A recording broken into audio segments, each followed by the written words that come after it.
The Tau pulse rifle burned a hole through Hendrik's chest before any of us could blink. I watched him fall in the crimson emergency lighting of mining platform 77 Alpha, his blood mixing with the alien growth that covered the deck like cancer. My name is Vex Thorne, and I'm supposed to be dead, executed 3 years ago for cowardice in the face of the enemy. Instead, they gave me an explosive collar and a laser gun, told me redemption could be earned through service to the Imperium. What they didn't tell me was that some missions require you to ally with the very xenos you're trained to kill. This is the story of the day I learned that survival sometimes demands choices that would make saints weep and commissars reach for their bolt pistols. Chapter 1. Dawn of the Damned. The HAB block alarm shrieked through penal compound Tertius at 0500 hours, just like it had every day for the past 1,127 days. I knew the count because scratching marks into the ferrocrete wall was the only way to measure time when you lived outside the Emperor's light. The sound cut through my skull like a chainsword through Groxhide, designed to wake the dead and keep them that way. My bunk was a metal slab with a thin synthweave mattress that smelled of fear sweat and disinfectant. The explosive collar around my neck hummed its morning diagnostic, the familiar vibration that told me the machine spirits were content to let me live another day. Around me, 47 other souls stirred in their own private hells, each marked by the same crimson shame brands that decorated my scalp. "Up and at 'em, scum!" Sergeant Krell's voice boomed across the dormitory. The man was a walking contradiction, technically a prisoner like the rest of us, but granted authority through sheer brutality and an uncanny ability to keep breathing when others couldn't. His crime had been desertion, but his punishment was leadership. The Imperium's logic was often cruel, but always efficient. I swung my legs over the side and felt the familiar ache in my joints. 3 years of penal service had aged me a decade. My reflection in the polished metal of my footlocker showed a stranger. Hollow cheeks, prematurely grey hair, and eyes that had seen too much. The scar that ran from my left temple to my jaw was a gift from the Orc Chopper that had ended my career as a proper guardsman and begun my new existence as expendable meat. The morning routine was sacred in its monotony. Hygiene inspection first, 30 seconds to ensure we wouldn't offend our betters with our stench. Then came the uniform check. Every thread had to be regulation, every button polished, every boot laced to Imperial standard. The irony wasn't lost on any of us, that we were held to higher standards as criminals than we'd ever been as soldiers. Corporal Voss stumbled past me, still half asleep and favouring his left leg. Shrapnel from Cadia had left him with a permanent limp and a predisposition toward the bottle. When command found his stash of Amasec, they'd given him a choice: summary execution or the Penal Legions. He'd chosen poorly, but he'd chosen to live. "Another beautiful day in paradise," he muttered, pulling on his regulation grey fatigues. The uniform was deliberately drab, designed to mark us as different from proper Imperial Guard. We were the expendables, the lost, the damned. Our only decoration was the scarlet skull and shackles of the Penal Corps, worn over the heart like a twisted badge of honor. The mess hall was a cathedral of misery. 200 condemned souls shuffled through lines to receive their daily ration of nutrition paste and recaf. The paste was grey and flavourless, engineered to provide exactly the nutrients needed to keep a soldier functional without any of the pleasure that might make existence bearable. The recaf was worse, bitter, thin, and barely caffeinated enough to shock a corpse back to consciousness. I found my usual spot at table 17, surrounded by familiar faces that had become something approaching friends over the months. There was Jenks, the former Vox operator who'd been caught selling Imperial frequencies to black marketeers. Beside him sat Corvash, whose mutation had manifested just subtly enough to avoid immediate execution, but obviously enough to end his career in the regular guard. His third arm was kept bound beneath his uniform, but sometimes you could see it moving. "Word from the surface is we're getting new fish today," Jenks whispered, glancing around for any sign of the commissars who prowled the mess hall like hungry predators. 43 survivors from the Calixis Rebellion. Command's been processing them all week. Fresh meat meant fresh hope for some and fresh despair for others. New arrivals either adapted quickly to the brutal arithmetic of Penal Legion life, or they died. Usually they died anyway, but the ones who adapted lasted longer, and in a place like this, every extra day was a victory. Commissar Valdris made his morning rounds, his black uniform immaculate despite the squalor that surrounded him. His bolt pistol hung at his hip like a promise, and his peaked cap bore the golden aquila that reminded us all who we served, even in our disgrace. Behind him walked Servo Skull 7 Delta, its red optical sensors recording everything for later review. Privacy was another luxury stripped from the condemned. Legionnaires, Valdris announced, his voice carrying the authority of the throne itself. Today, you march to glory. The Xenos have established a foothold on mining platform 77 Alpha, and Imperial command requires their immediate removal. You will board the Valkyries at 0800 hours. Those who serve with distinction may find their sentences reviewed. The promise hung in the air like smoke. We all knew it was mostly empty, but hope was the last thing they couldn't take from us. Some crimes against the Imperium could be forgiven through blood and sacrifice. Most couldn't, but the possibility, however remote, was enough to keep us moving forward. After the announcement, the mood in the mesh shifted. Conversations became quieter, more urgent. Men began checking equipment that had been checked a dozen times already. The condemned faced death differently than regular soldiers. We had nothing left to lose and everything to prove. I finished my paste and stood to leave, my mind already turning to the coming operation.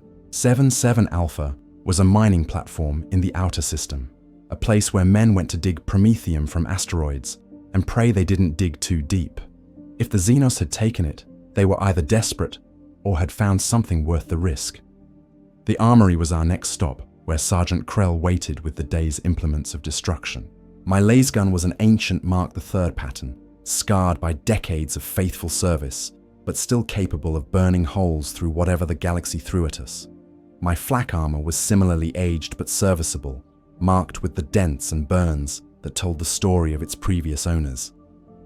As I strapped on my gear, I caught sight of my reflection in the polished metal of an ammunition crate.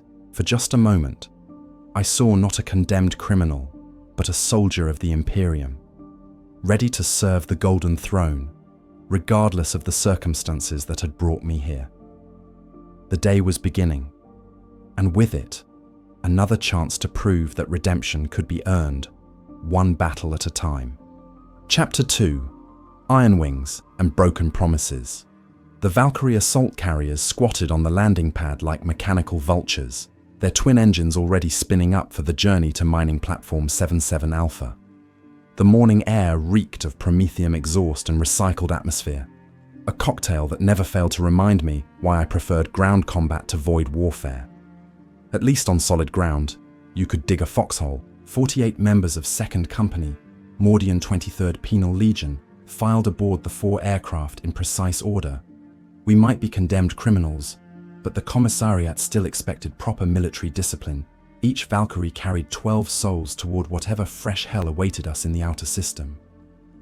I found myself assigned to Valkyrie 3, piloted by Flight Lieutenant Karras, a man whose reputation for keeping his passengers alive was only marginally better than his reputation for crash landings. The interior of the transport was cramped and utilitarian, designed to move bodies from point A to point B with minimal concern for comfort. Web harnesses hung from the ceiling like the rigging of some ancient sailing vessel, and the deck plates vibrated with the constant thrum of the engines. I strapped myself in next to Voss, who was methodically checking his equipment for the 3rd time in an hour. Nervous? I asked, though the question was rhetorical. We were all nervous. The difference between a Penal Legionnaire and a regular Guardsman wasn't courage. It was the nature of our desperation. Nah, Voss replied, his voice betraying nothing. Just making sure everything's where it should be. Last time we went up against Xenos, Hendrix forgot to check his power pack. Took 3 seconds for them to cut him in half when his laser gun failed to fire. The memory was still fresh. Hendrix had been a decent soldier, guilty of nothing more than falling asleep on sentry duty during a 48-hour combat operation. The commissars had given him a choice: execution for dereliction of duty or service in the penal legions. He'd chosen service and lasted exactly 4 months before a Tau fire warrior put a pulse round through his chest. Across from me sat one of the new arrivals from the Calixis Rebellion. His name was Trooper Mal Corvin, and his crime had been written across his face in the form of a ritual scarification that marked him as a former cultist. The Inquisition had deemed him clean enough to serve rather than burn, but barely. His eyes held the hollow look of a man who'd seen the face of chaos and lived to regret it. "First time in the Void?" I asked him. Corvin shook his head. "Served on a Navy frigate before I made my mistakes. Know my way around zero-G combat if it comes to that. It was more than most of us could claim. Space combat was a specialized skill, and specialists were always welcome in the penal legions, regardless of their past sins. The Imperium wasted nothing, especially not useful skills in condemned men." Flight Lieutenant Karras's voice crackled through the Vox system, distorted by static and engine noise. "Approaching mining platform 77 Alpha. Intel reports possible Tau presence. Estimated squad strength. Platform appears intact, but communications are down. Expect hot landing zone." Through the small viewport, I caught my first glimpse of our destination. Mining platform 77 Alpha was a typical asteroid facility, a collection of prefabricated modules and mining equipment grafted onto a kilometer-wide chunk of rock. Massive extraction arms reached out from the central hub like the legs of a mechanical spider, their drilling arrays capable of boring through solid stone in search of precious promethium deposits. The platform should have been crawling with activity. Instead, it hung in space like a tomb, its running lights dim and its communication arrays silent. Whatever had happened here, it had happened fast. "Movement on the surface," reported the pilot, picking up multiple contacts near the primary extraction facility. Definitely not human. The Tau. Humanity's newest enemies in a galaxy already crowded with threats. They came preaching their greater good, offering unity through submission, and backing their words with advanced technology that made even Imperial Guard veterans nervous. Unlike orcs, who fought for the joy of violence, or chaos cultists, who fought for damnation, the Tau fought with cold precision and absolute certainty in their cause. "Listen up, scum!" Sergeant Krell's voice cut through the engine noise like a chainsword through flesh. "Intel says we're looking at a firecast cadre, probably a reconnaissance force. They've taken the mining platform for reasons unknown and unwelcome. Our job is simple. Kill every blue-skinned bastard we find and secure the facility for Imperial use." Simple. In my experience, simple operations were the ones that killed you fastest. The Valkyrie shuddered as anti-aircraft fire began to bracket our formation. Through the viewport, I could see pulse rounds streaming past in brilliant blue lines, their alien technology painting abstract patterns across the void. Karras banked hard to port, throwing us against our restraints as he tried to evade the incoming fire. "Acquiring target!" he shouted over the intercom. "Missile drones! Bearing 270 Mark IV! Taking evasive action!" The deck pitched violently as our Valkyrie dropped toward the platform's surface, using the facility's own structure as cover against the Tau weapons. I could feel my stomach trying to relocate itself somewhere near my throat, and the familiar taste of fear adrenaline flooded my mouth. Combat was always the same, terror and boredom in equal measure, punctuated by moments of absolute horror. Beside me, Corvin was muttering something under his breath. At first I thought it might be a prayer to the Emperor, but as I listened more carefully, I realized it was something else entirely. The words were in low Gothic, but the cadence was wrong, the syllables forming patterns that seemed to twist in my ears. "Corvin," I hissed, grabbing his shoulder. "What are you saying?" His eyes snapped open, focusing on me with an intensity that made my skin crawl. For just a moment, I thought I saw something else looking back at me, something that wore Corvin's face but wasn't entirely human. Then he blinked, and the moment passed. "Just focusing," he said, his voice steady despite the violent maneuvering of our aircraft. "Helps me stay calm."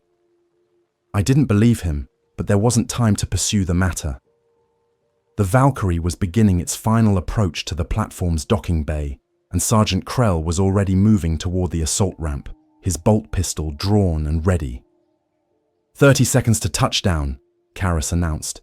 Prepare for combat deployment. The familiar ritual began. Weapons checks, equipment verification, final prayers to the Emperor or whatever god still listened to the prayers of the damned. Some men crossed themselves with the Aquila, others simply gripped their laser guns tighter and tried not to think about what waited for them beyond the ramp.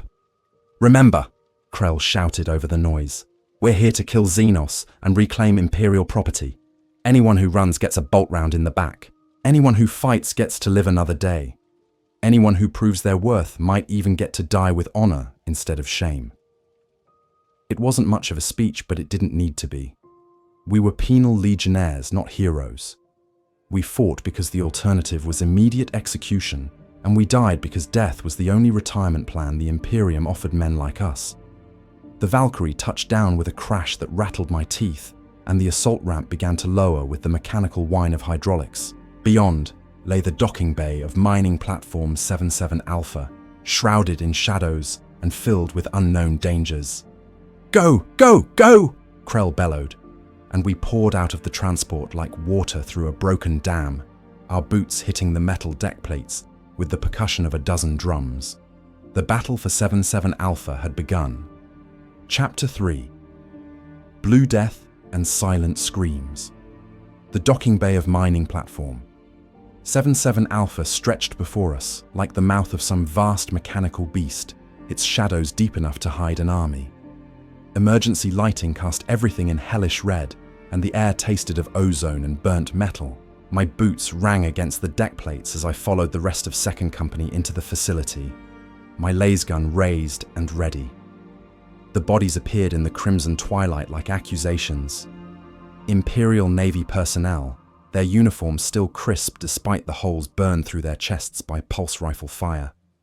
13 dead, arranged in neat rows as if the Tau had taken time to organize their victory. It was typical of their clinical approach to warfare. Even in death, everything had to serve their vision of order. Sweep and clear, Sergeant Krell commanded, his voice barely above a whisper. Watch for booby traps. The blueskins love their little surprises. I moved forward with Voss and Corvin, our weapons covering different sectors as we advanced through the maze of cargo containers and loading equipment. The platform's gravity generators hummed beneath our feet, a constant reminder that we were fighting in an artificial environment where a single hull breach could kill us all faster than any enemy weapon. The first body I examined up close was a young rating, barely old enough to serve. The pulse round had taken him center mass, burning through his flak vest like it was paper. His hands were still wrapped around a las pistol that had never been fired. Whatever had happened here, it had been over before the crew could mount any meaningful resistance. Contact front! The shout came from somewhere ahead, followed immediately by the distinctive snap-crack of lasgun fire. Blue pulse rounds answered, lighting up the shadows with their alien glow. I could see 2 fire warriors advancing behind the cover of a servo loader, their XV-25 stealth suits shimmering like heat mirages as their camouflage systems adapted to the environment. Corvin raised his lasgun and fired 3 quick shots, the red beams converging on the lead Tau warrior. 2 missed, but the third struck home, sending the alien stumbling backward with sparks cascading from its damaged armor. It returned fire immediately, its pulse rifle speaking with a sound like tearing silk. The round passed so close to my head that I could feel the heat on my cheek. I dove behind a shipping container, my heart hammering against my ribs as more pulse fire began to chew apart the metal around me. The smell of superheated plasteel filled my nostrils, acrid and bitter. Flanking maneuver! Krell bellowed from somewhere to my left. Voss, take your team around the left side. Thorne, you're with me. I followed the sergeant as he led a charge toward the center of the docking bay, zigzagging between containers and machinery to avoid the worst of the Tau fire. The aliens were good, but they were outnumbered 3-1, and even superior technology had its limits when faced with Imperial determination. My laser gun bucked in my hands as I fired on full auto, sending a stream of energy beams toward the nearest stealth suit. The warrior's camouflage flickered and failed as my shots found their mark, revealing the graceful lines of Tau battle armor and the four-armed form within. It stumbled, wounded but not down, and turned its alien weapon toward me. The world exploded in blue light as a pulse round struck the container beside my head, showering me with molten metal fragments. I felt something hot and sharp cut across my forehead, and blood began to trickle into my left eye. The pain was sharp and immediate, but I'd been hurt worse and kept fighting. Die, xenos scum! Voss appeared from behind the aliens, his laser gun chattering as he poured fire into their rear armor. One of the stealth suits went down immediately, its pilot's screams lost in the howl of ruptured life support systems. The other spun to face this new threat, giving me the opening I needed. I put 6 shots into its back, watching with grim satisfaction as the alien technology failed under Imperial firepower. The warrior collapsed, its weapon skittering across the deck plates with a sound like breaking crystal. The silence that followed was almost worse than the battle. Combat had its own rhythm, its own terrible music. The quiet afterward always felt like holding your breath, waiting for the next wave of violence to break over you. Casualties, Krell called out as he checked the fallen Tau warriors. It was standard procedure to ensure the xenos were actually dead. Their medical technology was advanced enough that apparently fatal wounds sometimes weren't. Jenks caught one in the shoulder, Voss reported. Pulse round went clean through, but he'll live. Corman's down with burns on his left arm. 2 wounded out of 12 engaged. It could have been worse, but in the Penal Legions, any casualty was significant. We couldn't afford to lose anyone, not when our lives were already forfeit. I knelt beside the nearest Tau corpse, studying the alien features visible through the helmet's visor. The face was humanoid but wrong, with a flat nose and wide-set eyes that seemed to stare accusingly, even in death. Its skin was the blue-grey color that had given the species its nickname, and its expression was one of what might have been surprise. Had it expected to win so easily? Movement on the scanners, Corvin announced, consulting a handheld Auspex that he'd apparently liberated from somewhere. His technical skills were proving more valuable by the minute. Multiple contacts, heading this way from the primary mining facility. Looks like a full fire warrior squad, plus support units. 12 Tau warriors, minimum, supported by drones and possibly a crisis suit. We were outnumbered now, and the aliens would be better prepared for our tactics. The element of surprise was gone, burned away in the first exchange of fire. Defensive positions, Krell ordered. Use the cargo containers for cover. Corvin, what's our best route to the mining facility? The former cultist consulted his scanner again, his scarred face grim in the emergency lighting. 2 main corridors lead from here to the primary extraction bay. Both are straight lines with minimal cover, perfect for Tau fire lanes. A killing ground, in other words. The aliens would funnel us into those corridors and cut us down with precision fire, using their superior technology to maximum advantage. It was exactly the kind of tactical problem that had made the Tau such formidable opponents, despite their relatively small numbers. There's another way, I said, studying the facility schematics displayed on a wall-mounted cogitator. Maintenance shafts run parallel to the main corridors.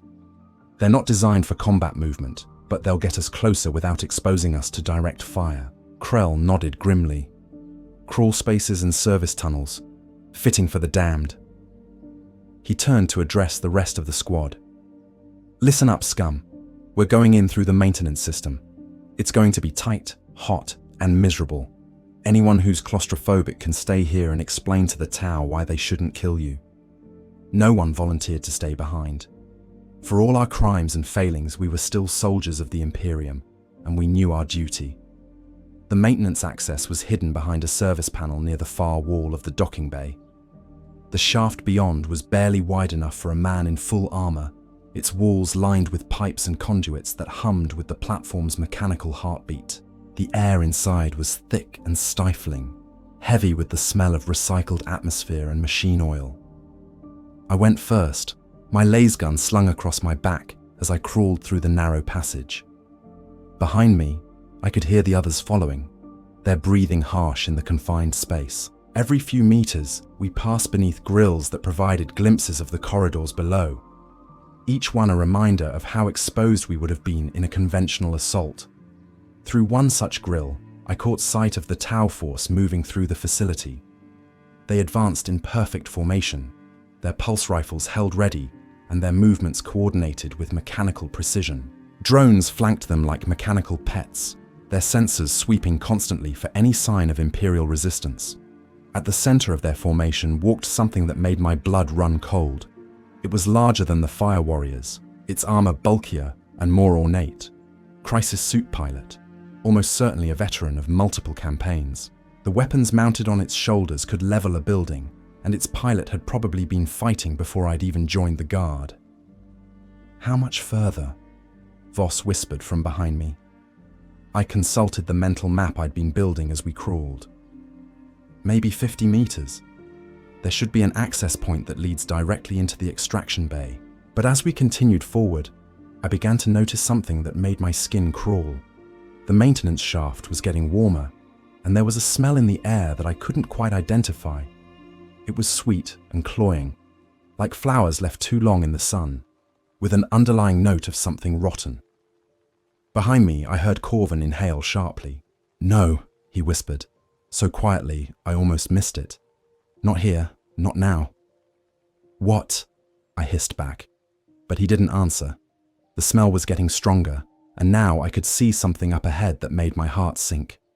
The maintenance shaft was blocked, sealed off by some kind of organic growth that pulsed with its own internal light. It was purple and pink and colors that hurt to look at directly, and it was definitely not part of the platform's original construction. Chaos. The Tau weren't the only enemies we faced on mining platform 77 Alpha. Chapter 4. The Corruption's Heart. The growth blocking our path pulsed with obscene life, its surface slick with fluids that reflected the emergency lighting in ways that made my eyes water. I'd seen chaos corruption before, during the siege of Mordian Hive, when cultists had tried to summon demons in the Undercity, but this was different. This felt older, more deeply rooted, as if it had been growing here for years rather than days. "Back," I whispered urgently to the men behind me. "Everyone back now." But even as I spoke, I could hear Corvin's breathing change behind me. It was becoming faster, more excited, and he was muttering again in that strange cadence that made my skin crawl. The scarification on his face seemed to be moving in the shifting light, writhing like living things. "Corvin, what is that?" Voss demanded, his voice tight with fear and disgust. "It's beautiful," Corvin whispered, and I could hear the smile in his voice. "Can't you see? It's trying to help us, to make us better." I turned in the cramped space, fighting against the weight of my equipment and the walls that pressed in from all sides. Corvin's eyes were fixed on the corruption ahead, and they reflected an inner light that definitely hadn't been there before. His scarification was glowing with the same purple-pink radiance as the growth, and his third arm had broken free of its restraints, reaching toward the alien flesh with obvious hunger. "He's compromised," I told Voss. "Chaos corruption. We need to..." Corvin's hand shot out faster than I could react, grabbing my ankle with inhuman strength. His fingernails had grown into claws that punched through my boot leather and into the flesh beneath. Pain shot up my leg like liquid fire, and I could feel something wet and warm spreading inside my boot. "Just touch it," he pleaded, his voice taking on harmonics that shouldn't have been possible for human vocal cords. "Just let it in. The pain will stop. Everything will make sense." I kicked at him with my free leg, connecting solidly with his nose. Blood sprayed across the maintenance shaft walls, but he didn't let go. If anything, his grip tightened, and I could feel those unnatural claws digging deeper into my flesh. Behind Corvin, Voss was trying to get his las pistol into position, but the confined space made it nearly impossible. "Can't get a clean shot," he shouted. "He's too close to you." The corruption ahead of us pulsed brighter, as if responding to Corvin's proximity. Tendrils began to emerge from its surface, questing blindly in our direction, like the fingers of some vast hand. Where they touched the metal walls of the shaft, the steel began to change, taking on the same organic texture as the original growth. It's spreading, I realized with horror. The entire platform could be infected, turned into some kind of chaos breeding ground. The Tau weren't just fighting for territory. They were trying to contain a corruption that could spread across the entire system if left unchecked. I drew my combat knife and drove it into Corvin's wrist, sawing at the tendons that controlled his grip. He screamed, but it wasn't entirely human anymore. The sound had undertones that made my teeth ache and my vision blur. His third arm lashed out, catching me across the face with fingers that felt like rusted metal. Blood filled my mouth, and I could taste something else beneath the copper tang. Something sweet and wrong that made my stomach turn. Corvin's corruption was infectious, spreading through bodily contact just like the stories warned. I had minutes, maybe less, before whatever had taken him began to take me as well. "Voss!" I shouted, spitting blood. "Get out of here! Get back to Krell! Tell him the platform is compromised! Not leaving you!" Voss managed to get his pistol up, angling it past my shoulder toward Corvin's head. "Close your eyes." The last pistol fired with a sound like breaking glass in the confined space. The beam took Corvin in the temple, burning through bone and brain matter with surgical precision. His grip on my ankle went slack, and his body slumped against the shaft wall. But even in death, his scarification continued to glow. The corruption ahead responded to his death with what sounded almost like a sigh of disappointment. The tendrils withdrew slightly, but the growth itself continued to pulse with malevolent life. We weren't getting through this way, and every second we stayed increased the risk of further infection. "Move," I told Voss, turning awkwardly in the narrow space. "We go back the way we came. Now." We crawled backward through the maintenance shaft with desperate speed, leaving Corvin's body behind. I could feel the wounds on my ankle throbbing with each heartbeat, and there was a warmth spreading up my leg that had nothing to do with blood loss. The corruption was already trying to take hold, whispering promises of power and pleasure in voices that sounded almost familiar. By the time we reached the access panel leading back to the docking bay, I was fighting to stay conscious. My vision kept blurring at the edges, and I could see shapes moving in my peripheral vision that shouldn't have been there.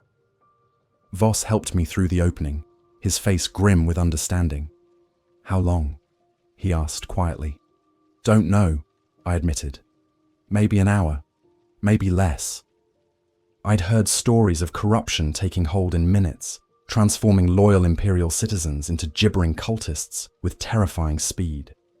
But I'd also heard of men fighting the influence for days before finally succumbing. Sergeant Krell took the news about as well as could be expected.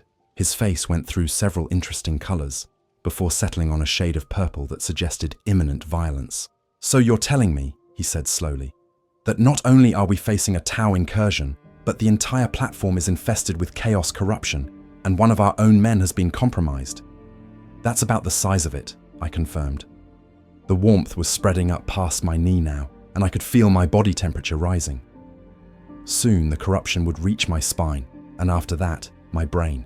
I had to make this information count while I was still myself. "The Tau aren't here to claim the platform," I continued, fighting to keep my thoughts organized. "They're here to destroy it. They know about the corruption, and they're trying to contain it before it spreads to inhabited systems." The implications were staggering. If I was right, then we were fighting against humanity's only allies in this situation. The Tau, for all their alien philosophy, at least understood the threat that chaos posed to all sentient life. They would burn the platform rather than let the corruption escape. "Jenks!" Krell barked, turning to our Vox operator.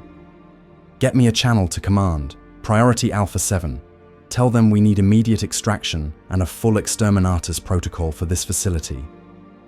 Jenks worked frantically with his equipment, but after several minutes, he shook his head in frustration. "Nothing, Sergeant. Something's jamming all Imperial frequencies. I can pick up Tau transmissions, but they're encrypted. More proof if we needed it. The corruption was isolating the platform, preventing word of its existence from reaching Imperial authorities. It wanted to grow in secret, to spread its influence across the galaxy, one world at a time. "We need to reach the Tau," I said, the words feeling strange in my mouth. "Work with them to destroy this place."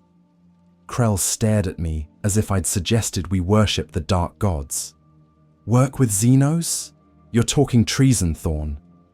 I'm talking survival, I shot back. The corruption is spreading through the platform's life support systems. Every minute we waste arguing brings it closer to critical mass. When that happens, it won't matter who holds the platform. Everyone in the system will be dead or worse. The warmth had reached my hip now, and I could feel my thoughts beginning to fracture at the edges. Beautiful possibilities whispered at the corners of my mind. Visions of power and pleasure beyond human understanding. I bit down on my tongue hard enough to draw blood, using the pain to anchor myself in reality. There has to be another way, Voss said desperately. Some way to purge the corruption without allying with aliens. I wanted to agree with him, but the tactical situation was clear. We were 12 men with basic equipment facing an enemy that had already corrupted the platform's infrastructure. Even if we could somehow fight our way to the corruption's source, we lacked the firepower necessary to destroy it. The Tau have the right weapons, I explained, my voice becoming dreamy despite my efforts to stay focused. Their plasma technology can burn out chaos corruption at the molecular level. They've done it before, on their border worlds. How did I know that? The knowledge felt foreign in my mind, as if it had been placed there by some external source. Was the corruption already influencing my thoughts, feeding me information to serve its own purposes? A new sound echoed through the docking bay, the distinctive whine of pulse rifle charging cells being activated. The Tau had found us, and from the sound of it, they were preparing for a major assault. "Defensive positions!" Krell shouted, but I could hear the uncertainty in his voice. We were caught between two enemies now, and our ammunition was limited. "Wait!" I called out, struggling to my feet despite the spreading corruption. "Let me talk to them. I might be able to negotiate." It was insane, of course. Tau warriors didn't negotiate with human criminals, especially not in the middle of a combat zone. But the corruption was whispering strategies to me now, showing me possibilities that my human mind wouldn't have considered. The first Tau warrior appeared at the entrance to the docking bay, its pulse rifle trained on our position. Behind it, I could see the distinctive silhouette of a crisis suit, its weapons systems powered and ready. A voice called out in accented Gothic. I stepped forward, ignoring Krell's shouted warnings, and the weapons trained on me from both sides. The corruption had reached my spine now, and I could feel my body changing, becoming something more than human. "We know about the corruption," I called back. "We want to help you destroy it." Chapter 5. Unholy Alliance. The Tau warrior who stepped forward to meet me was smaller than the others, its armor bearing the subtle markings that identified it as a Shasui, a firecast veteran with authority to make tactical decisions. Its helmet had been modified with additional sensor arrays, and its pulse rifle was decorated with kill markings that suggested considerable combat experience. It observed, its voice coming through external speakers with mechanical precision. I could feel the corruption reaching my lower ribs now, tendrils of wrongness spreading through my nervous system like roots through soil. Each breath brought new sensations, tastes that had no earthly origin, sounds that existed only in the spaces between heartbeats. But I was still myself, still enough of a loyal Imperial citizen to recognize the truth of our situation. "Because 12 more guns are better than none," I replied, forcing my voice to remain steady. "And because we have intelligence about the corruption's source that you need."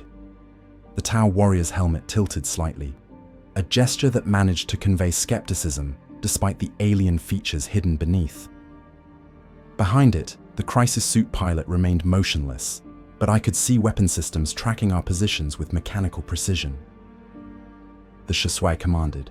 I glanced back at Sergeant Krell, who was watching the exchange with the expression of a man watching his own execution.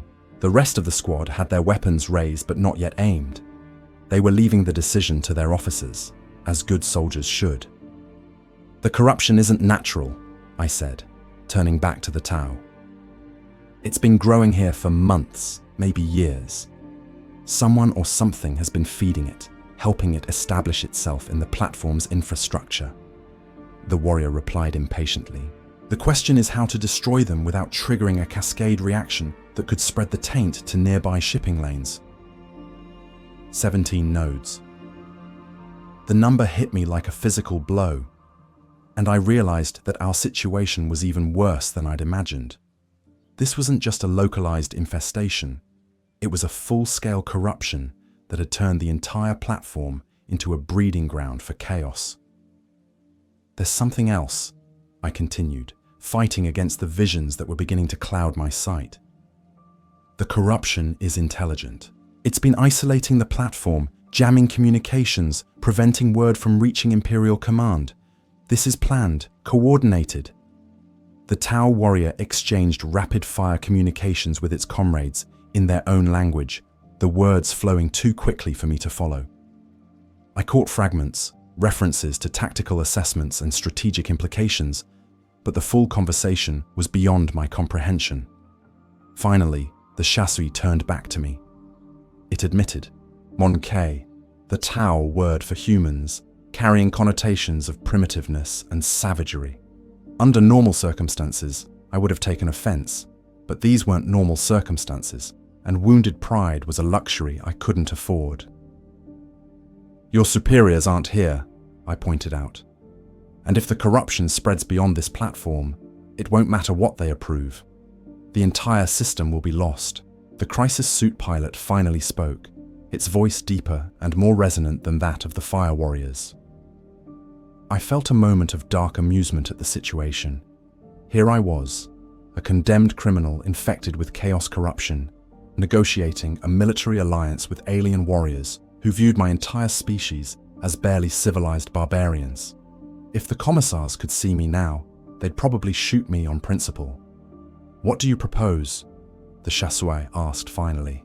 Joint operation, I replied, the words coming easier now as the corruption helped organize my thoughts. Your technology, our local knowledge, we guide you to the primary growth nodes. You burn them out with plasma fire. The warrior pressed. I knew what it was really asking. Once the corruption was destroyed, would we turn on each other? Would old enemies reassert themselves the moment the immediate threat was eliminated? We'll cross that bridge when we come to it, I said honestly. Right now, survival is more important than politics. The Tau warriors conferred again, their conversation shorter this time, but more intense. I could see weapon systems powering down slightly, not enough to indicate complete trust, but enough to suggest that negotiation was possible. Sergeant Krell chose that moment to step forward, his bolt pistol holstered, but his hand resting on its grip. You're talking about allying with xenos, he said quietly. That's heresy, Thorne. You know that. I'm talking about completing the mission, I replied. Our orders were to secure the platform. If working with the Tau is the only way to prevent it from falling to chaos, then that's what we do. The corruption had reached my heart now, and I could feel my pulse changing, becoming something other than human. My vision was shifting too, showing me spectrums of light that shouldn't have existed. But more than that, I was beginning to understand the platform's layout in ways that no amount of studying schematics could have provided. I can see them, I said suddenly, the words surprising even myself. The growth nodes. They're connected, forming a network. If we hit them in the right sequence, we can cause a cascade failure that will burn out the entire infestation. The Tau warrior's weapons snapped toward me instantly, recognizing the implications of my statement. I was accessing knowledge that only the corruption itself should have possessed, which meant I was already more infected than human. The chasseur observed. Wait, I said urgently, raising my hands to show I wasn't armed. I'm still me, still loyal. The corruption is showing me things, but I'm using that knowledge against it. It was a dangerous gamble. The Tau were notorious for their pragmatic approach to threats, and a corrupted human was definitely a threat. But they were also logical enough to recognize valuable intelligence when they heard it. The crisis suit pilot commanded. I closed my eyes, letting the alien visions wash over me. The platform's structure revealed itself in my mind like a three-dimensional map, but overlaid with the organic architecture of chaos corruption.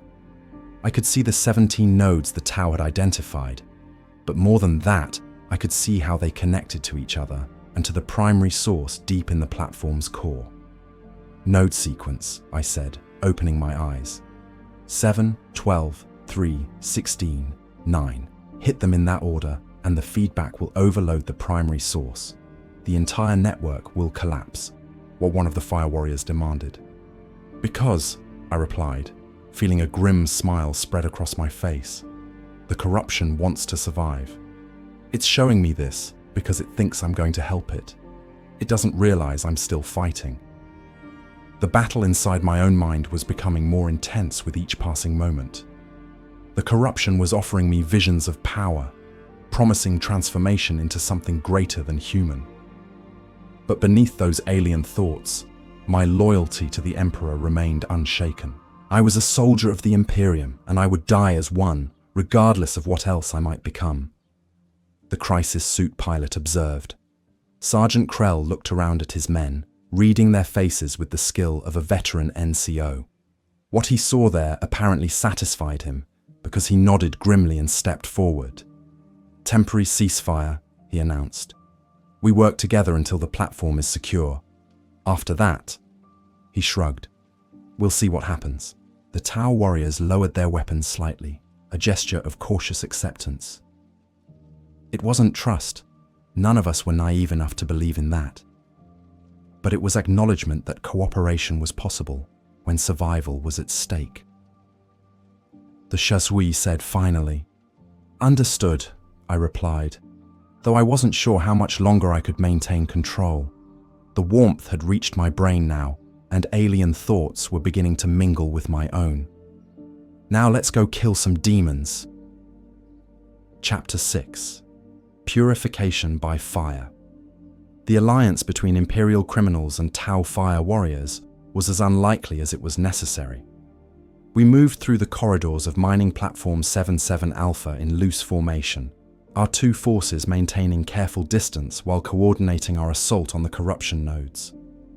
The Tau warriors moved with mechanical precision, their pulse rifles scanning constantly for threats, while we humans relied on intuition and hard-won experience. I took point, guided by the increasingly alien awareness that the corruption had awakened in my mind.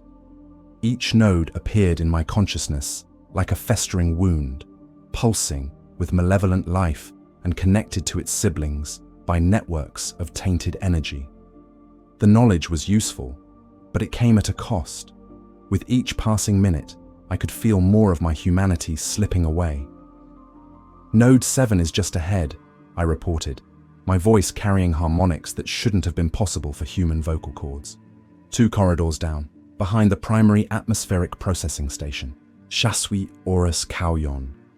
I somehow knew its name now, though it had never been spoken aloud, moved up beside me with mechanical grace. Its pulse rifle was held ready, and additional sensor arrays mounted on its armor swept the area with methodical precision. It reported to its team. The atmospheric processing station had once been a marvel of Imperial engineering, its massive pumps and filtration systems designed to maintain breathable atmosphere throughout the platform. Now it was a nightmare of twisted metal and pulsing flesh, the machinery partially digested by chaos corruption and reformed into something that served alien purposes. The first node revealed itself as we rounded the corner. A mass of purple and pink tissue the size of a rhino transport, its surface covered in eyes that tracked our movement with inhuman intelligence. Tentacles writhed from its base, some as thick as a man's torso, others thin as wire, but moving with predatory purpose. "Emperor's blood," Sergeant Krell whispered, making the sign of the Aquila across his chest. "What in the warp is that thing?" "Biomass converter," I replied, the knowledge flowing unbidden from the corruption in my mind. "It processes organic matter and transforms it into energy for the network. The crew of this station, they're still in there, still conscious." The implications of that statement hit the squad like a physical blow. The missing Imperial Navy personnel hadn't been killed. They'd been absorbed, their bodies and minds incorporated into the growing corruption. Their souls were trapped within that pulsing mass, experiencing torment beyond human comprehension, or as Kauyon announced, raising its pulse rifle. The Tau warriors opened fire in perfect synchronization, their pulse rifles speaking with the sound of tearing silk. Blue energy beams converged on the node, burning through its outer layers and releasing clouds of noxious vapor that made my eyes water. But even as they fired, the creature was fighting back. Tentacles lashed out with impossible speed, one catching fire warrior Wimian across the chest and lifting him from his feet. The alien warrior's armor sparked and smoked where the appendage touched it, the corruption trying to break through advanced Tau technology through sheer aggressive hunger. I raised my laser gun and put 3 shots into the tentacle, severing it near its base. Wimian crashed to the deck, his armor scored but intact, and immediately rolled to cover while bringing his weapon to bear. "Concentrate fire on the central mass," I shouted, letting my military training override the alien whispers in my head. "Don't let it regenerate." Voss and Jenks moved to flanking positions, their laser guns adding red beams to the Tau plasma bombardment. The node writhed under the combined assault, its surface bubbling and charring as Imperial and alien weapons worked in deadly harmony. But as we fought, I became aware of something else, a presence watching from deeper within the corruption network. Something old and patient and infinitely malevolent, studying our tactics with the calculating gaze of a predator. The nodes weren't just biomass converters. They were sensory organs, feeding information to a central intelligence that was learning from every shot we fired. "It's watching us," I said urgently. "The network. It's analyzing our attack patterns. We need to vary our approach, hit the next nodes differently." Orskauian's helmet turned toward me, its sensor arrays glowing with internal light. It demanded. I could have lied, could have claimed it was tactical intuition or Imperial training. But time was running short, and our alliance depended on trust, however fragile. "The corruption," I admitted. "It's in my head now, showing me things, but I'm still fighting it, still using the knowledge against itself." The Tau warrior studied me for a long moment, its weapons tracking micro-movements that I wasn't even aware I was making. Finally, it nodded, a strangely human gesture from an alien intelligence. It decided. The burning node finally collapsed, its biostructure unable to withstand the sustained bombardment. As it died, I felt a ripple of pain and fury echo through the corruption network. 1 node down, 16 to go. "Next target," I said, consulting the mental map that the corruption had given me. "Node 12, in the primary mining bay. But it's going to be different, more aggressive defenses." We moved through corridors that were becoming increasingly alien, the platform's original architecture twisted by chaos influence into forms that hurt to look at directly. The walls breathed with organic rhythm, and the lighting had taken on colors that existed outside normal human perception. Node 12 waited for us in what had once been the main excavation chamber, a vast space where industrial mining equipment had torn precious minerals from the asteroid's heart. Now it was a cathedral of corruption, its ceiling lost in shadows that moved with purposeful malevolence. The node itself was different from the first, larger, more mobile, with appendages that ended in structures resembling weapons. As we entered the chamber, it turned toward us with the deliberate motion of a predator that had been waiting for prey. Orskauian observed with professional interest. Before I could respond, the node struck. Energy beams lanced out from its weapon appendages, but they weren't the clean plasma of Tau technology or the focused light of Imperial las weapons. They were streams of pure corruption, designed to transform rather than destroy. 1 beam caught Trooper Hendricks in the shoulder, and he screamed as his flesh began to change, taking on the purple-pink coloration of Chaos Taint. But instead of transforming him into a cultist, the corruption seemed to be trying to incorporate him directly into the network. "Cut him down," Krell ordered, but Voss was already moving. His combat knife opened Hendrix's throat in a single motion, ending his suffering before the transformation could complete. "Rapid advance," I shouted, feeling the network's hunger growing stronger. "Don't let it target us individually." We charged the node as a unit, humans and Tau moving with desperate coordination. Our weapons fire converged on its central mass while we dodged the corruption beams that sought to add us to its biomass.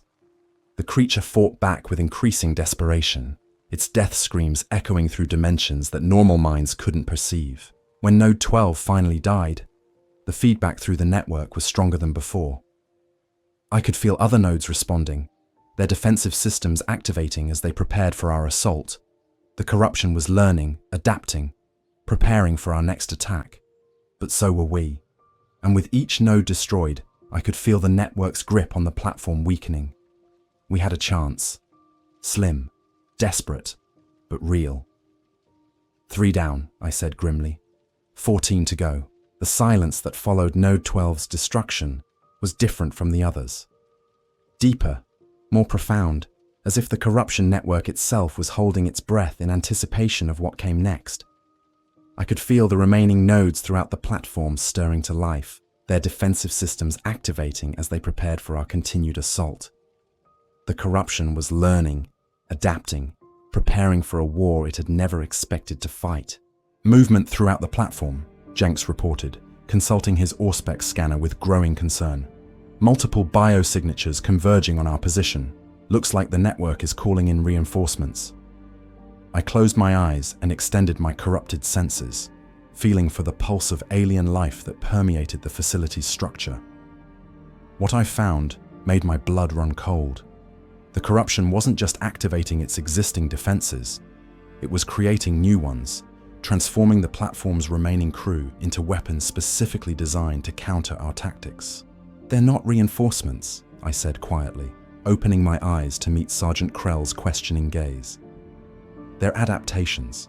The network is using what it learned from our previous engagements to modify its remaining assets." "Meaning what exactly?" Voss demanded, his scarred face grim in the emergency lighting. "Meaning the crew members we haven't found yet aren't dead," I replied, feeling the corruption's alien knowledge flow through my mind like poison honey. "They're being improved, enhanced to fight us specifically." The implications were staggering. The corruption had observed our weapons, our tactics, our coordination with the Tau forces. Now it was using that information to create opponents that could counter everything we brought to bear. Imperial Guard training against alien intelligence, human determination, versus demonic cunning. Ores Kalyon's helmet turned toward me with mechanical precision, its sensor arrays glowing with internal light. I reached deeper into the network's consciousness, sorting through visions that made my sanity strain like an overstressed cable. Images flashed through my mind, crew members writhing on surgical tables made of living flesh, their bodies opened and reconfigured by tentacles that moved with surgical precision. Bones strengthened with metallic growths, nervous systems rewired for enhanced reflexes, skin hardened into natural armor that could deflect las fire. "Enhanced physiology," I reported, fighting to keep my voice steady. "Increased strength, speed, durability, natural armor, improved reflexes, maybe some kind of limited regeneration. They're being turned into living weapons that can match our capabilities." "How many?" Krell asked grimly. I consulted the network's collective memory, counting the life signs that were being processed through the corruption's biomechanical foundries. 17 confirmed transformations in progress. Maybe more that I can't detect. 17 enhanced humans, each one specifically designed to kill Imperial Guard and Tau Fire warriors. The corruption had studied our equipment, our movements, our tactical doctrine. Now it was fielding an army that could counter everything we had learned to rely on. Ores Kalyon suggested, its tactical programming apparently calculating odds that didn't favor our survival. "No," I said firmly, surprising myself with the certainty in my voice. "We can't fall back now. Every minute we delay gives the corruption more time to complete its modifications. We need to hit the remaining nodes before its new defenders come online." It was a desperate gamble, but everything about this mission had been desperate from the start. We were 12 humans and 4 Tau warriors against a demon prince and its growing army of corrupted servants. Conventional tactics had been abandoned the moment we stepped aboard this platform. "Thorne's right," Sergeant Krell decided after a moment's consideration. "We've come too far to start playing it safe now. What's our next target?" I consulted the mental map that the corruption had provided, tracing the connections between the remaining nodes and their relationship to the central hub. The network was like a vast nervous system, with each node serving as both sensor and processor for the Demon Prince's will. Node 7, I said finally. It's the primary coordination center for the platform's defensive systems. Take it out, and the remaining nodes will lose their ability to coordinate their responses. Ores Kauyon inquired. 3 levels down, near the primary power distribution center, I replied, feeling the corruption's knowledge flow through my mind like acid through flesh. But the route is heavily defended. The network has been preparing for us. We moved through corridors that were becoming increasingly alien, the platform's original architecture warped by chaos influence into forms that defied both logic and sanity. The walls breathed with organic rhythm, and the lighting had taken on colors that existed outside normal human perception.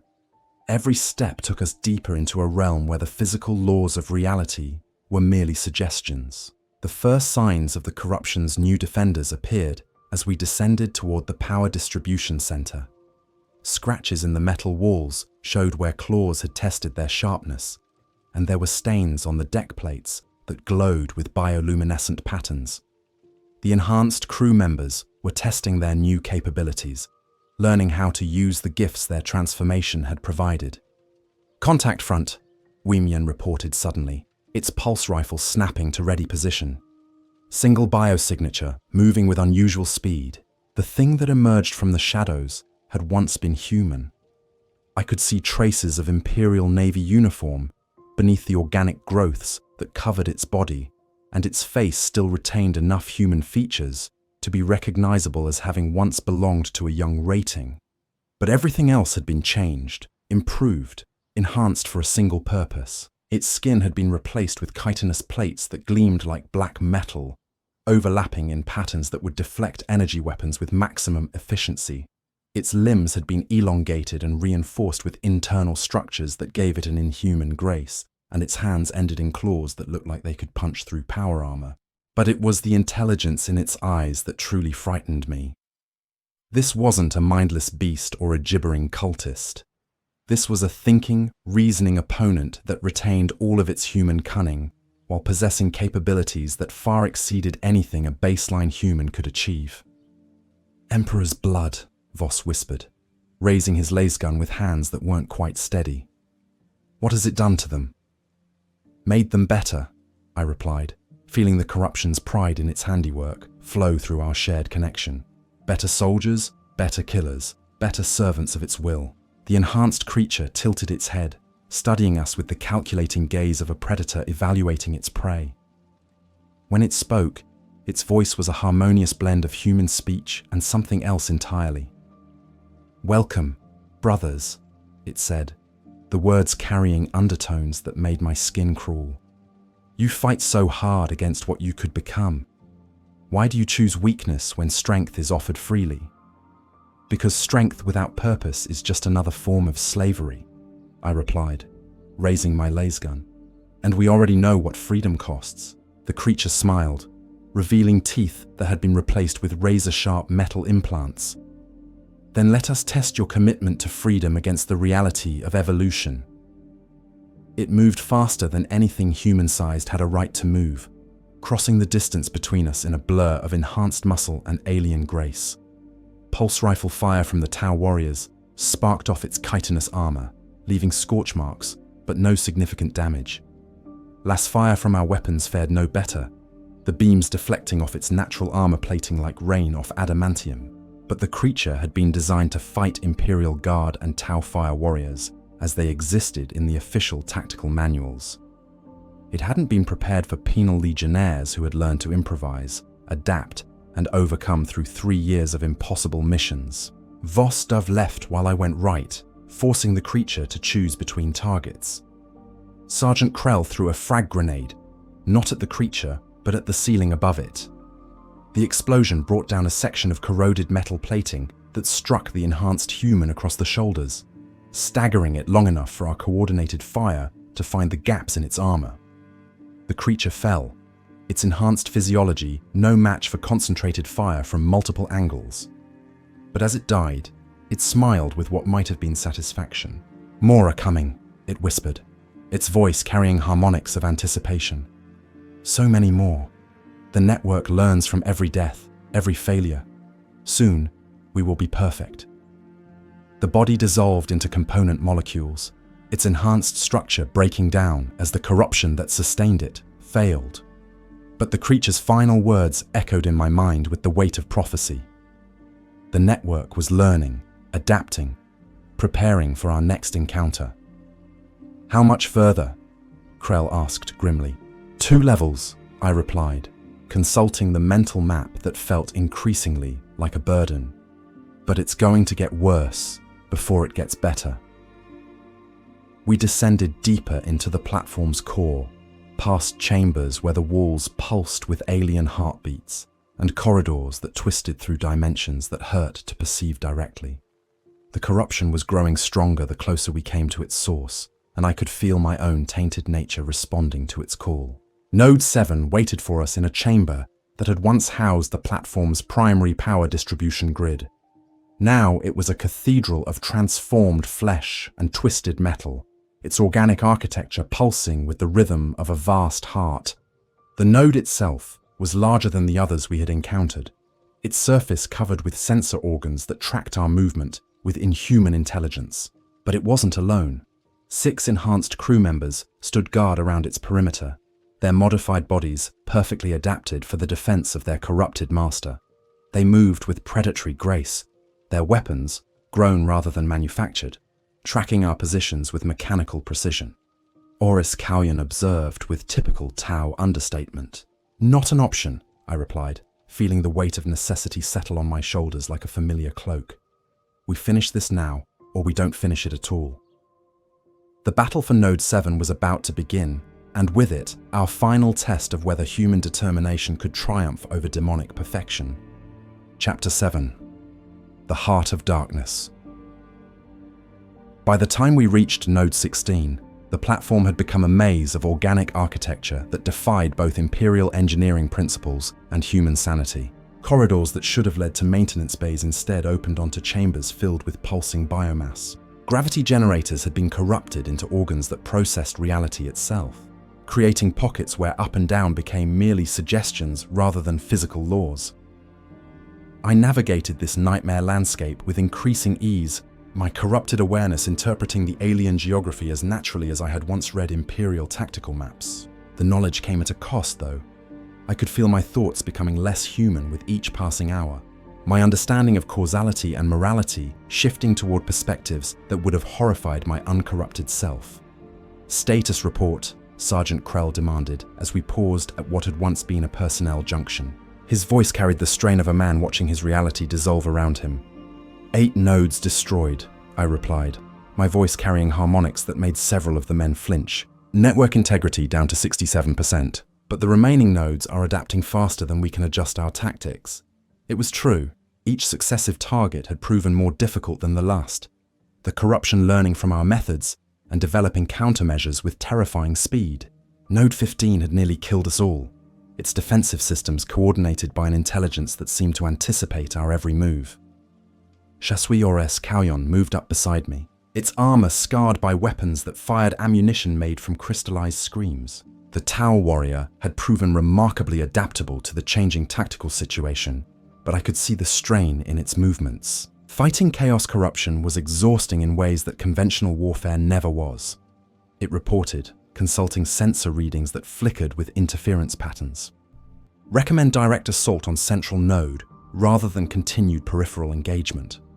I closed my eyes and extended my corrupted senses deeper into the platform's structure. What I found there made my blood run cold. The central hub wasn't just a larger version of the nodes we'd been destroying. It was something qualitatively different, a nexus point where chaos influence intersected with real space in ways that shouldn't have been possible. "No," I said urgently. "The central hub is protected by reality distortions. A direct assault would trap us in dimensions where thought becomes action and desire becomes form. We'd be torn apart by our own subconscious fears," Oris Kalyan demanded. I studied the mental map that the corruption provided, tracing the connections between the remaining nodes and their relationship to the central hub. There was a pattern there, a sequence that could exploit the network's own architecture against itself. "Chain reaction," I said finally. "If we hit nodes 3, 7, and 12 simultaneously, The feedback will overload the central hub's defensive systems. It won't destroy the network, but it will create a vulnerability window. Sergeant Krell looked around at what remained of his squad. We'd lost 4 men in the assault on the nodes, their bodies either consumed by corruption or ended by mercy killings when the taint took hold too quickly. The survivors were exhausted, their ammunition running low, their faith strained by alliance with aliens and exposure to horrors that shouldn't exist. Split the team, he decided. Voss, take Jenks and Torres to Node 3. I'll handle Node 7 with Korvash and Mal. Thorne, you coordinate with the xenos for the central assault. It was a sound tactical decision, but I could see the uncertainty in his eyes. By now, my corruption was obvious to anyone with eyes to see. My skin had taken on a faint luminescence, and my movements carried the fluid grace of something that no longer followed entirely human biomechanics. I was becoming something else, and we all knew it. Sergeant, I said quietly, meeting his gaze directly. If the corruption takes me completely before this is over, I'll put you down, he promised without hesitation. But until then, you're still one of my men. Don't forget that. The teams separated, moving through corridors that twisted space around them like living things. I led the Tau warriors toward the central hub, guided by sensors that were becoming increasingly alien, but also increasingly accurate. The corruption wanted me to find its heart. It was proud of what it had built here, eager to show off its achievements to a new convert.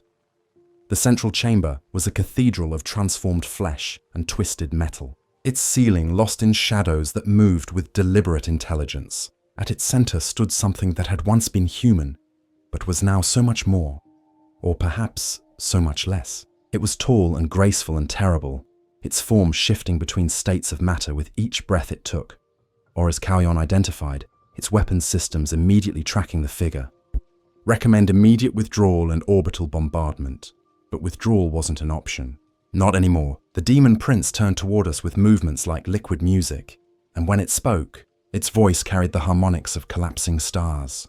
Welcome, my wayward child, it said, its gaze fixed on me with paternal affection. I have been waiting so long for you to come home. I raised my lasgun with hands that no longer entirely belonged to me, feeling the weapon's familiar weight and knowing it would be utterly inadequate against what we faced. But sometimes inadequate weapons were all you had, and sometimes that had to be enough. I'm not your child, I replied, surprised by how steady my voice sounded. I'm a soldier of the Imperium, and I'm here to destroy you. The Demon Prince laughed, a sound like crystal breaking in harmony. Around us, the chamber's organic walls pulsed with sympathetic amusement, and reality itself seemed to bend in response to its mirth. You carry my gifts in your blood, it pointed out reasonably. You see through my eyes, think with my thoughts. You have tasted the pleasures that await beyond the narrow confines of human existence. Why do you resist what you have already become? Because I realized, corruption wasn't just about changing what you were. It was about forgetting what you had been. The demon wanted me to abandon my loyalty, my humanity, my sense of duty to something greater than myself. It wanted me to choose power over purpose, pleasure over pain, selfish desire over selfless service because, I said, feeling the words emerge from some deep core of identity that the corruption hadn't yet reached. Some things are worth fighting for, even when you know you're going to lose. The first explosion echoed through the platform as Voss's team hit Node 3. The Demon Prince staggered slightly, its form becoming less solid as the network's stability fluctuated. A second explosion followed as Krell's team eliminated Node 7, and the creature let out a shriek of rage that shattered several of the chamber's organic viewing panels. Now, I shouted to the Tau warriors. While it's destabilized! Pulse rifle fire filled the chamber with blue light as the fire warriors opened up with everything they had. Oris Kalyon's team moved with mechanical precision. Their shots coordinated to maximize damage against a target that existed partially outside normal space-time. But the Diamond Prince was far from defenseless. It gestured with one graceful hand, and reality folded around itself, redirecting the Tau weapon's fire back at their origins. Wemian disappeared in a burst of his own plasma, his death scream cut short by energies that unmade him at the molecular level. I fired my lasgun on full auto, the weapon's power pack draining rapidly as red beams lanced toward the creature. My shots were less powerful than Tau pulse rifles, but they carried something the alien weapons didn't. Faith. Each beam was a prayer to the Emperor, a declaration of loyalty that transcended mere physical force. The Demon Prince noticed, turning its terrible attention toward me with something approaching respect. "Impressive," it said, batting aside my lasfire with casual gestures that bent space around its fingers. "Your faith burns bright, even as corruption claims your flesh. Perhaps there is hope for you yet." Hope. The word hit me like a physical blow, and I realized what the creature was really offering. Not just transformation, but transcendence. Not just power, but purpose. It wanted me to choose corruption willingly, to embrace damnation as salvation. "No," I said, ejecting my spent power pack and slamming in a fresh one. "Hope belongs to the righteous. All you're offering is despair dressed up in pretty colors." The third explosion shook the platform as our remaining team eliminated the final peripheral node. The network was collapsing, its careful architecture unraveling as feedback loops tore through its organic infrastructure. The Demon Prince let out another shriek, this one tinged with genuine fear. "You don't understand," it pleaded, its perfect features twisted by emotions no mortal was meant to witness. "I was trying to save them, the crew, the miners, the innocent souls who worked here. Death was coming for them anyway. Void pirates, system failures, the hungry darkness between stars. I offered them immortality, purpose, a chance to be part of something greater. You offered them slavery," I replied, feeling the last of my humanity burning like a candle in the wind. "And that's not a choice anyone should have to make." I raised my laser gun one final time, knowing it wouldn't be enough, but determined to try anyway. Behind me, the surviving Tau warriors were falling back, their ammunition exhausted and their weapons overheating from sustained fire. The Demon Prince spread its arms wide, welcoming my futile gesture with something that might have been love. And that was when the Emperor answered my prayers.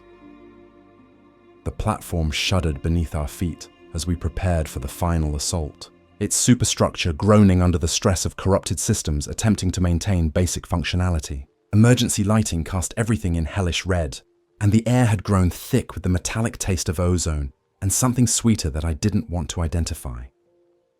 "Final equipment check," Sergeant Krell ordered, his voice carrying the weight of a man who had led too many soldiers to their deaths. "This is it, lads. After this, we either go home or we don't go anywhere at all." I ran my hands over my gear with the automatic precision of years of military service. Laser gun charged and ready, 4 power packs remaining, combat knife sharp enough to shave with, emergency medical kit, and the small Aquila pendant that had somehow survived 3 years of penal service. Everything a condemned man needed to die with honor. Beside me, Voss was muttering prayers under his breath, his scarred hands steady despite the magnitude of what we faced. The man had seen more battles than most generals, had survived wounds that should have killed him twice over, but I could see the uncertainty in his eyes. This wasn't just another firefight against orcs or rebels. This was something that challenged the very foundations of reality. "You ever wonder why they bother?" he asked quietly, not looking up from his weapon inspection. "Who? Why they bother with what?" "The Commissar's command. The whole bloody Imperium," Voss clarified, his voice barely audible over the platform's mechanical death rattles. "Why they bother trying to redeem men like us? Would be easier just to shoot us and be done with it." It was a question that had haunted every Penal Legionnaire since the first condemned man had been given a laser gun instead of a firing squad. The official answer was that the Emperor forgave those who served faithfully, that redemption was possible for any who proved their worth in blood and sacrifice. But sitting in the bowels of a corrupted mining platform, waiting to assault the heart of a demon's domain, official answers felt inadequate. "Maybe because they need us," I suggested, checking the charge on my final power pack. "Maybe because sometimes you need men who have nothing left to lose, who've already made peace with damnation. Maybe because we're expendable in ways that proper soldiers aren't." "Cheerful thought," Voss muttered, but I could see him considering it. There was a certain logic to using the condemned for the most dangerous missions. We were already dead men by Imperial law, our lives forfeit to the state. If we died accomplishing something useful, it was a bonus. If we survived, maybe we earned the right to keep breathing a little longer. Or as Kauyon approached our position with the measured stride of a professional soldier, its pulse rifle held in the casual ready position that spoke of absolute confidence in its abilities. The Tau warrior had proven remarkably adaptable during our forced cooperation, but I could see the strain in its movements. Fighting alongside humans was challenging enough without adding chaos corruption to the mix. It said formally, its voice carrying the subtle harmonics that marked it as a Firecast veteran. Recommend tactical modifications to standard assault protocols. I nodded, grateful for the Tau's practical approach to an impossible situation. While we humans were wrestling with the philosophical implications of our circumstances, they were focused on the tactical problem at hand. It was refreshing in its own alien way. The Demon Prince can bend space around itself, I explained, drawing on knowledge that tasted like copper and regret. Conventional fire patterns won't work. We need to force it into a confined space where reality distortion becomes a liability rather than an asset. Tau doctrine includes protocols for warp entity engagement. Success probability remains low, but tactical options exist. Success probability remains low. The understatement of the millennium, delivered with typical Tau precision. I found myself appreciating their honesty about our chances. At least they weren't pretending this was anything other than a desperate gamble with the lives of everyone involved.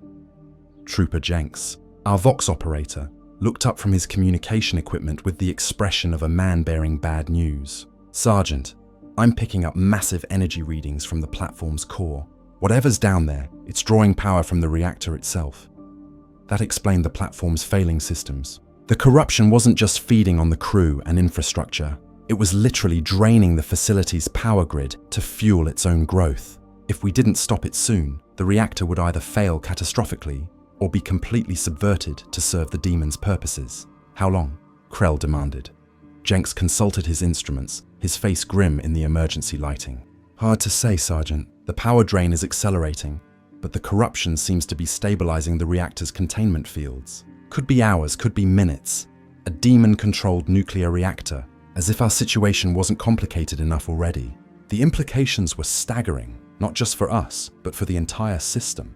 If the corruption gained control of that much raw energy, it could project its influence across light years of space, spreading its taint to every inhabited world in the sector.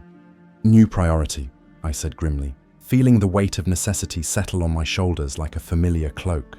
We don't just need to kill the Demon Prince. We need to make sure it dies before it can weaponize the reactor. The Tau warriors exchanged rapid communications in their own language, their words too fast and complex for me to follow. But I caught enough to understand they were discussing evacuation protocols and acceptable casualty ratios. Professional soldiers, calculating the odds of success against the cost of failure, Oris Kauyon announced finally. Mission parameters updated. Primary objective is containment of corruption. Secondary objective is survival of assault force. In other words, we were officially expendable. It should have been depressing, but instead I felt a strange sense of relief. The mission had been simplified to its essential elements. Stop the corruption or die trying. Everything else was just details. Right then, Sergeant Krell said, his voice carrying the grim satisfaction of a man who finally understood his orders. No heroics, no glory-seeking, just get the job done. We go in hard and fast, hit the target with everything we've got, and pray to whatever gods are listening that it's enough. I stood up, checking my equipment one final time before we moved out. The corridor ahead led deeper into the platform's core, toward a confrontation that would determine not just our fate, but the fate of everyone in the system. It was exactly the kind of impossible mission that Penal Legionnaires existed to handle. You know what the funny thing is?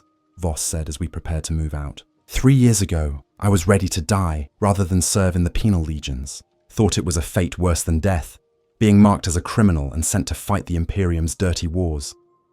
And now? I asked, though I thought I knew the answer. Now I realize it was exactly what I needed, he replied, a grim smile creasing his scarred features. Turns out being damned gives you a certain freedom. When you've got nothing left to lose, you can afford to do the right thing regardless of the consequences. Maybe that was the real purpose of the Penal Legions, not just to dispose of criminals and failures, but to create soldiers who could face the absolute worst the galaxy had to offer without flinching.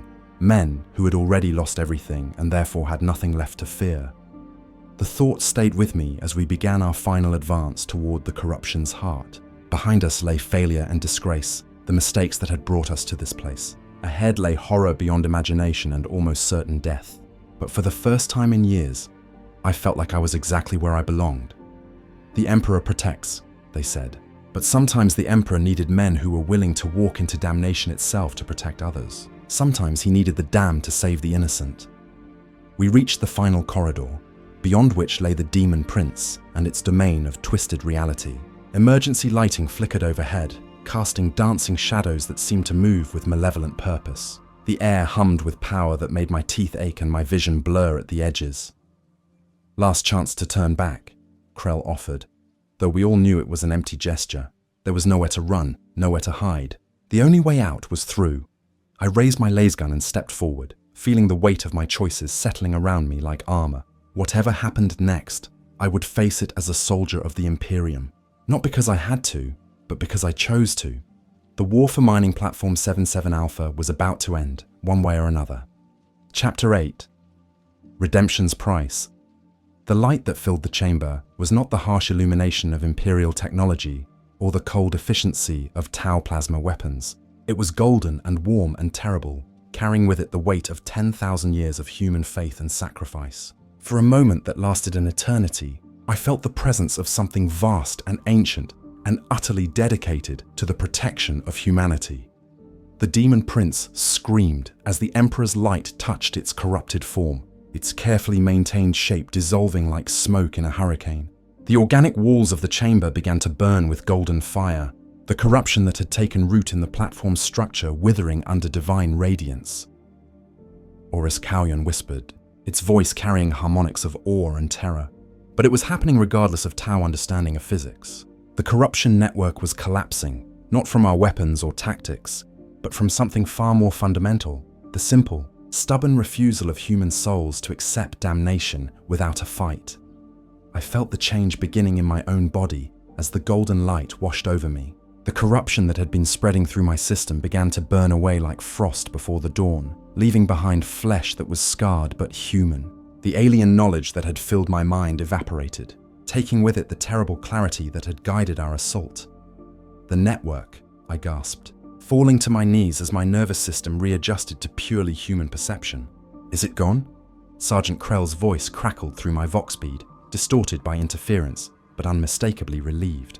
"Affirmative. All corruption nodes have gone dark.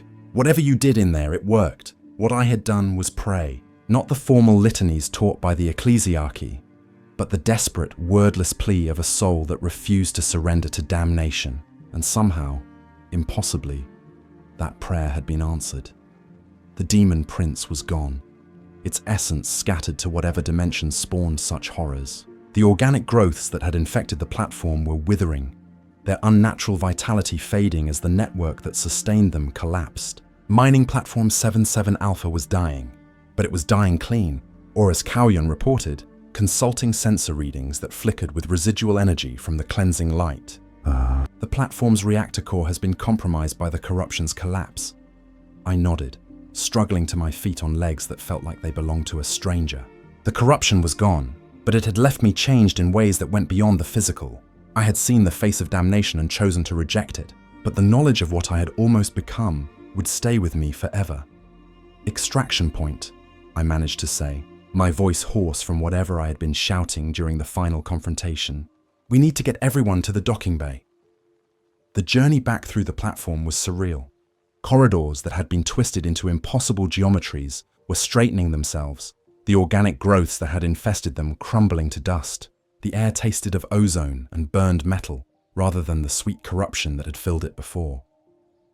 We found the other teams gathering at the docking bay, their faces showing the shell-shocked expression of men who had survived something that should have killed them. 4 Tau warriors remained from the original squad, their armor scarred by weapons that fired crystallized nightmares and ammunition made from processed souls.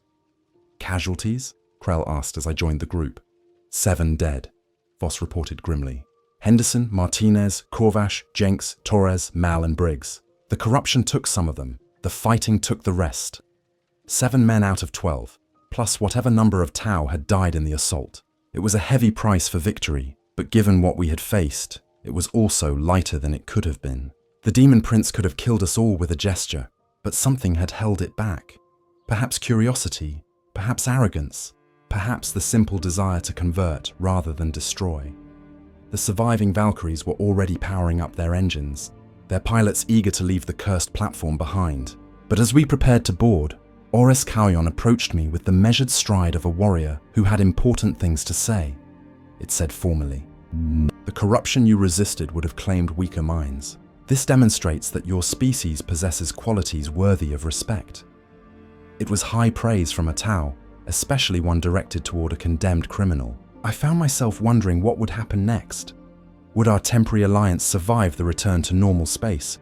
Or would old hostilities reassert themselves once the immediate threat was gone? "Your people fought well too," I replied honestly. "Without your weapons, we never could have damaged the network enough to create the vulnerability we needed."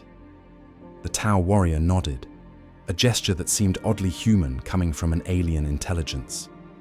"This data will be included in my tactical reports." As we prepared to separate, the Tau to their own evacuation craft, we humans to our Valkyries, I found myself thinking about what had just happened. We had fought together against a common enemy, shared intelligence and tactics, trusted each other with our lives. For a few hours, the differences between human and alien had mattered less than the shared determination to prevent corruption from spreading across the galaxy. "Mount up," Krell shouted as the platform's reactor began to show signs of critical instability. "We're leaving this cursed place behind." The Valkyrie lifted off with a violence that pressed me back into my restraints, its engines straining against the platform's weakening gravity field. Through the viewport, I watched mining platform 77 Alpha fall away beneath us, its structure already beginning to come apart as the reactor core entered cascade failure. The explosion, when it came, was visible even through the transport's protective filters. The platform died in a burst of nuclear fire that sterilized the surrounding space, taking with it any trace of the corruption that had tried to make it home. It was a clean death, the kind that left no possibility of resurrection or renewal. "Think they'll believe our report?" Voss asked as we watched the fireball fade. Krell snorted with dark amusement. "Cooperation with xenos, chaos corruption, divine intervention. They'll classify it and pretend it never happened.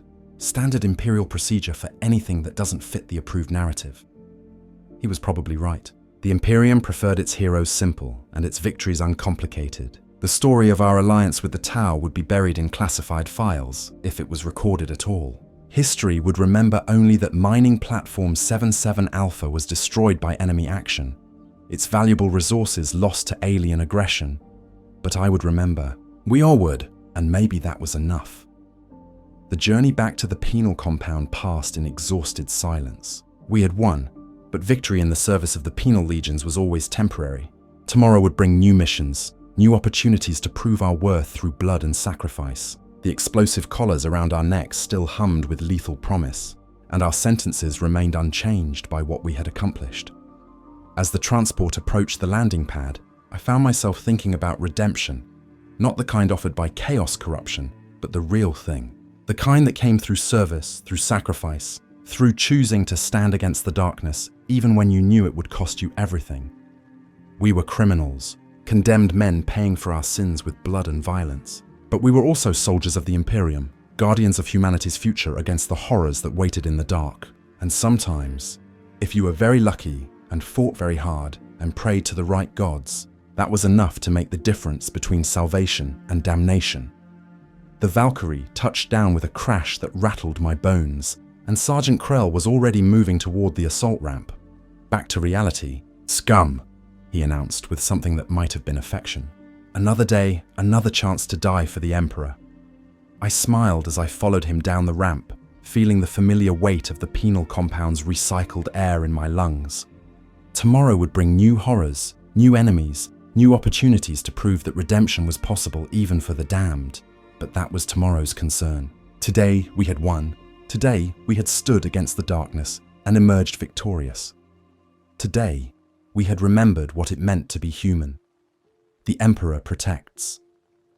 The weeks that followed our return to penal compound, Tertius blurred together in a haze of debriefings, medical examinations, and administrative processing that seemed designed to drain every last detail of our experience from our memories. Commissar Valdris conducted 17 separate interrogation sessions, each one probing deeper into the events on mining platform 77 Alpha, searching for inconsistencies or signs of corruption that might have survived the purification.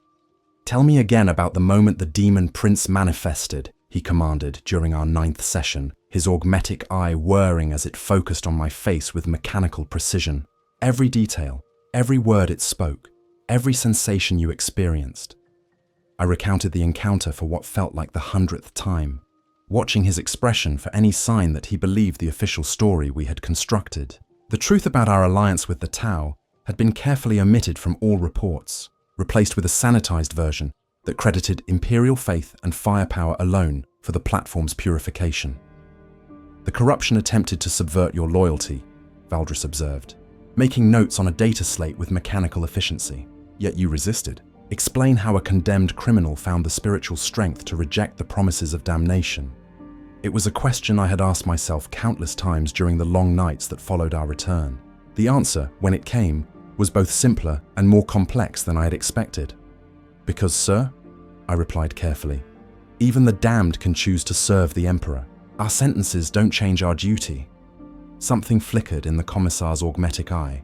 Approval, perhaps, or simply recognition of a truth he had always known but rarely heard spoken aloud. The penal legions existed because the Imperium understood that redemption was possible, even for those who had fallen from grace. Interesting perspective, he murmured, making a final notation before closing the file. Your service record has been updated to reflect your actions on the platform. The Emperor rewards faithful service, regardless of past transgressions. I didn't dare ask what that meant. In the Imperial bureaucracy, updates to service records could signify anything from commendation to execution. But the fact that I was still breathing suggested the former rather than the latter. The medical examinations were more invasive than the interrogations, if such a thing were possible. Tech priests with augmetic sensors probed every inch of my body, searching for lingering traces of corruption that might have survived the Emperor's purification. Blood samples, tissue biopsies, neural scans. They left no stone unturned in their quest to ensure I posed no threat to Imperial security. Curious, Magos biologist Vex observed during one particularly uncomfortable session, his mechanical voice carrying notes of genuine scientific interest. Your cellular structure shows evidence of extensive corruption exposure, yet no trace of taint remains. The purification was remarkably thorough.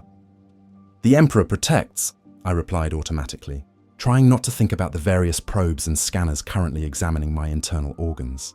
Indeed, the tech priest agreed, though his tone suggested he was more interested in the mechanism of protection than its divine source. Still, we shall monitor you closely. The ways of chaos are subtle, and corruption has been known to remain dormant for years before manifesting. Great. Years of additional medical surveillance to look forward to, as if life in the penal legions wasn't complicated enough already. But it was the quiet moments that proved most difficult to bear. The times when I lay awake in my bunk, staring at the ceiling and remembering what it had felt like to see through alien eyes, to understand the universe in ways that human minds weren't meant to comprehend. The corruption was gone, burned away by divine light, but the memory of what I had almost become lingered like a scar on my soul. Voss noticed, of course, old soldiers developed an instinct for recognizing trauma in their comrades, and he had been watching me with increasing concern since our return. "You're not sleeping," he observed one evening as we sat in the mess hall, picking at our regulation nutrition paste. "Haven't been since we got back." "Hard to sleep when you remember what it felt like to want damnation," I admitted quietly. "The corruption, it didn't just show me alien knowledge. It showed me how much easier everything would be if I just stopped fighting, stopped caring, stopped believing in anything beyond my own desires." Voss nodded grimly. He had been there, had seen what the corruption did to good men in a matter of minutes. "But you didn't stop. That's what matters." "This time," I replied. "But what about next time? What about the mission after that, or the one after that? How many times can a man stare into the abyss before it stares back?" It was a question that haunted every soldier who had faced chaos and lived to tell about it. The knowledge that corruption was always there, always waiting for a moment of weakness or despair to take hold. Some men broke under the weight of that knowledge. Others found ways to carry it without letting it consume them. "You know what I think?" Voss said finally, his scarred face serious in the dim light of the mess hall. "I think that's exactly why the Emperor chose you to resist, because you understand the cost of what we're fighting against. Because you know how easy it would be to give in, and you choose not to anyway." Maybe he was right. Maybe my experience with corruption traumatic as it had been, would make me stronger in future encounters with the dark powers. Or maybe I was just a broken man trying to find meaning in suffering. Time would tell. The official commendation arrived 3 weeks after our return, delivered by Servo Skull during morning formation. Commissar Valdris read it aloud to the assembled penal companies, his voice carrying across the parade ground with practiced authority. By order of Subsector Command, the following personnel are recognized for exceptional service in the face of extreme adversity.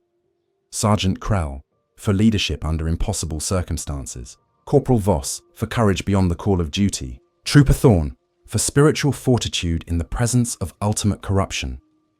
Spiritual fortitude. I almost laughed at the phrase. If they only knew how close I had come to embracing everything they claimed I had resisted. But perhaps that was the point. Perhaps true spiritual fortitude wasn't about never feeling temptation, but about choosing righteousness despite feeling it. These men have proven that redemption is possible for any servant of the Emperor who maintains faith in the face of darkness, Valdris continued. Their sentences are hereby reduced by 6 months, and they are granted the privilege of carrying blessed ammunition in future operations.